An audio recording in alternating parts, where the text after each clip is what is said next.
watching The David Robinson Show on the Coyoteman Show Network. Real talk, real people, real conversation. And good evening, and welcome to The David Robinson Show. Real talk, real people, real conversations. Tonight's topic is honor on all levels.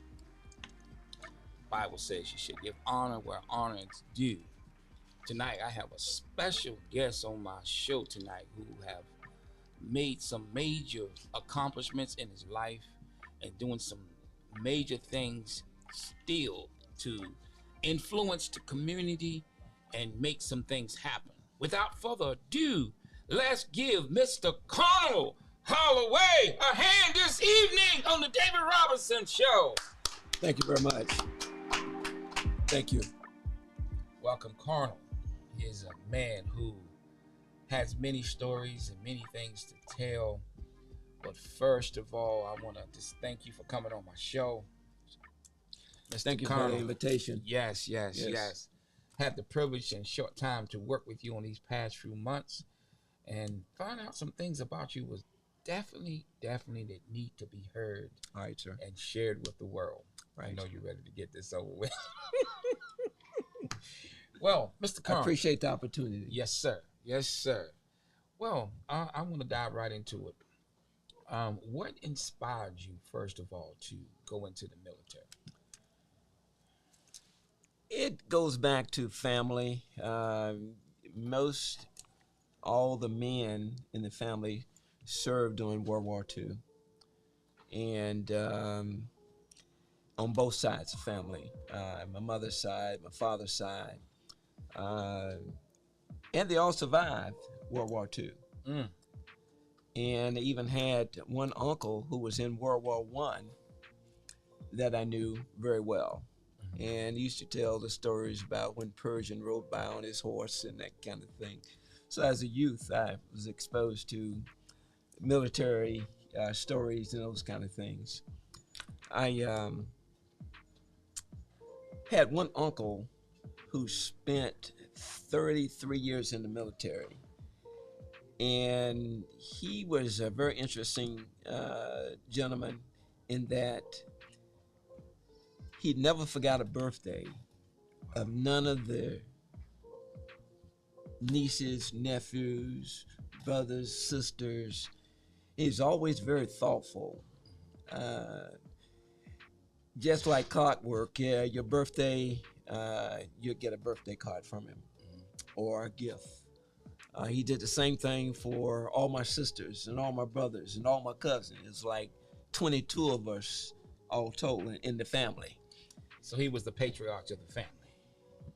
I had other senior members, but he's the one that kind of stuck out in my mind and elevated himself for my recognition. I liked his lifestyle. He'd come home on most summers, and he would travel from state to state to be with family. And had an old Ford station wagon, and had a collie dog, a wife, and a baby boy. And so that lifestyle was kind of intriguing to me. I said, "Oh my goodness, here's a young man that's finding time to be with family. He's traveling coast to coast to be with family, and he's finding time to do this. And he's very thoughtful about birthdays, you know." So I couldn't get him out of my mind. And so I delved into a conversation with my mother, her brother, and said, what does this young man do? Right. Because his lifestyle is just so different than the regular lifestyle that I was living and coming up in the neighborhood, that kind of thing. And so she explained to me, said that when he got exposed to the war, he decided to stay in World War II. And then from there, he went on to Vietnam. And he served 3 tours in Vietnam. And I said, that's quite impressive. And he's survived all of that, you know? And of course, we held from both sides of the family ministers. grandfather on the Holloway side, grandfather on the Grant Jackson side, were both ministers. And it's something about the connection of prayer and living the word that we learned early on. And it was obvious that this gentleman was living the word and was being blessed. Mm-hmm. And so that's kind of how I got started. One day, my father and I, we lived about 20 miles from a ranch and farm, but because my mother didn't want to live out on a farm at all, she says I'm an urban girl, and I said y'all can go and do whatever you need to do out there with the cows and whatever. But so one day we were jumping a ditch in the field, and my old man says to me, he says, "Son, you took that ditch on really well. You know, you got the makings of an airborne soldier." I said, "Well, I don't know anything about that." You know, he says, "Well, airborne is one of the special elite troops that you become a part of in the military." He says, "I'm not so wrapped up in the military myself, but if it's something that you might want to do." And so I had the other role model, my uncle, that kind of laid the groundwork for me. So I was able to evaluate just a little bit. And, you know, growing up, you heard about the stories, the early black officers going through West Point and some of the Benjamin O. Davis and all those folks that were very successful. And so, oh my goodness, you got exposed to that, literally exposed to it. And I had relatives that lived in Tuskegee, and so I had the opportunity to visit off and on, and I knew that Tuskegee was the home of the Tuskegee Airmen, and that all those kind of things just grew on me a little bit. Mm-hmm. And so I decided that I said, by the time I was 8, 9, 10 years old, I said, I think I'd like to be a soldier. Wow. And I always wondered, though, was that in conflict with my religion? Mm-hmm. And until sometime, I went to a parochial school, Lutheran school, and I was always looking for the opportunity for the Bible to say something about that soldier. and so finally one day there was a little story about the century, and that century story just made a connection for me right there. I said, maybe it's okay to be a soldier. Maybe it's all right, you know. And so from there, it just kind of got embedded in my blood that, you know, I think I might want to look into this career. And that's kind of how I got started. Little vignettes here and there, and you went on to do 30 years. I did yourself. indeed. I did indeed. I was fortunate enough to survive the 30 years. Met a lot of great people throughout the Army, overseas. And you accomplished some major achievements there also. Can you tell my guests a little bit about some of the achievement that you were able to achieve while in service? Well, a lot of what I did was about training soldiers, and understanding the culture that you would have them to want to serve. So I spent some time working in basic training, working the fundamentals with every 6 weeks, every 6.9 weeks, we would get a new crew of soldiers in. That was back in the early 70s. And so I got wrapped up into wanting to make good soldiers for the military, and I enjoyed doing that.